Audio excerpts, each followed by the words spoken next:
ಎಲ್ಲ ನನ್ನವರು ಎನ್ನುವುದು ಭ್ರಮೆ. ನಾನು ನನ್ನದು ಅನ್ನುವುದು ಸ್ವಾರ್ಥ. ಅವರು ನನ್ನವರು ಎನ್ನುವುದು ಶುದ್ಧ ಸುಳ್ಳು. ನಿನಗಾಗಿ ನೀನು ಎನ್ನುವುದೇ ಸತ್ಯ.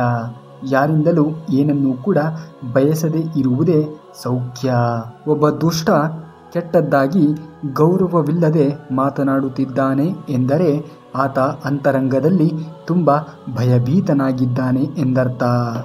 ಅಂತರಂಗದಲ್ಲಿ ಎಷ್ಟೇ ಶಕ್ತಿ ಇದ್ದರೂ ಕೂಡ ಅದು ಎಂದಿಗೂ ಕೂಡ ಅವರ ರಕ್ಷಣೆಯನ್ನು ಮಾಡಲಾರದು.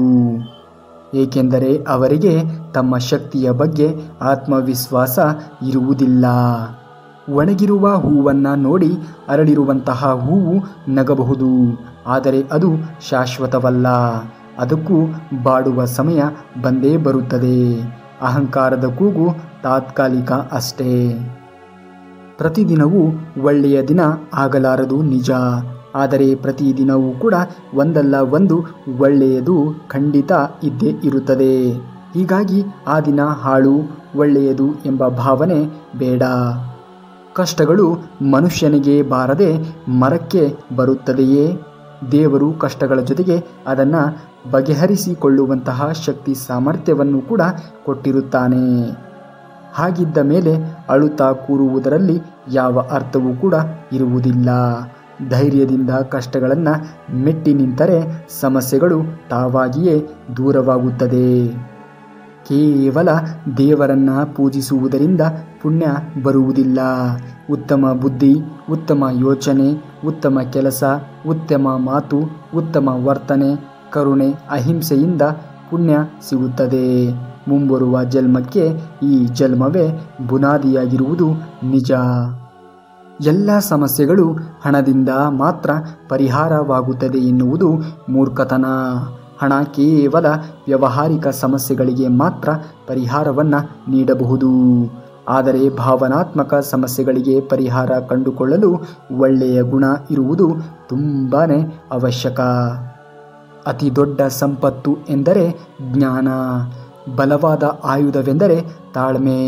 ಉತ್ತಮ ರಕ್ಷಣೆ ಎಂದರೆ ಸತ್ಯ. ಅತ್ಯಂತ ಒಳ್ಳೆಯ ಔಷಧಿ ಎಂದರೆ ನಗು.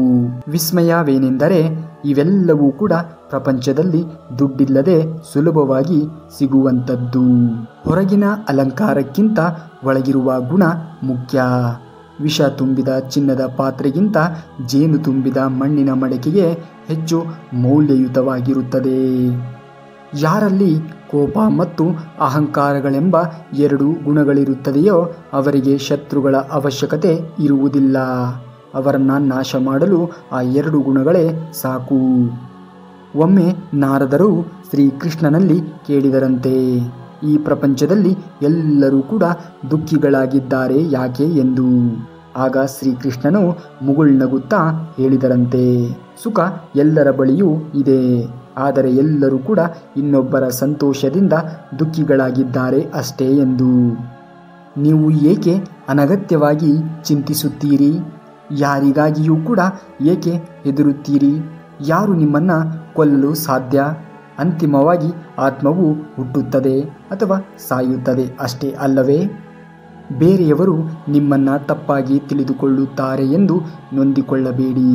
ಏಕೆಂದರೆ ಅವರು ತಿಳುವಳಿಕೆ ಎಷ್ಟಿದೆಯೋ ಅಷ್ಟೇ ಅವರು ನಿಮ್ಮನ್ನು ತಿಳಿದುಕೊಂಡಿರುತ್ತಾರೆ. ಅದರಲ್ಲಿ ನಿಮ್ಮ ತಪ್ಪೇನೂ ಇಲ್ಲ.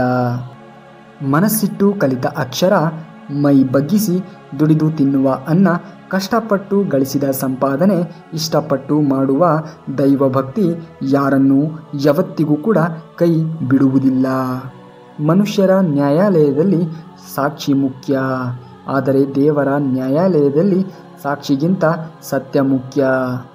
ಜೀವನದಲ್ಲಿ ಯಾರನ್ನೂ ಕೂಡ ಅತಿಯಾಗಿ ಪ್ರೀತಿಸಬೇಡಿ. ನಾಳೆ ಅವನು ನಿಮ್ಮ ಶತ್ರು ಆಗಬಲ್ಲಂತಹ ಎಲ್ಲ ಗುಣಗಳು ಇರುತ್ತದೆಯೇ?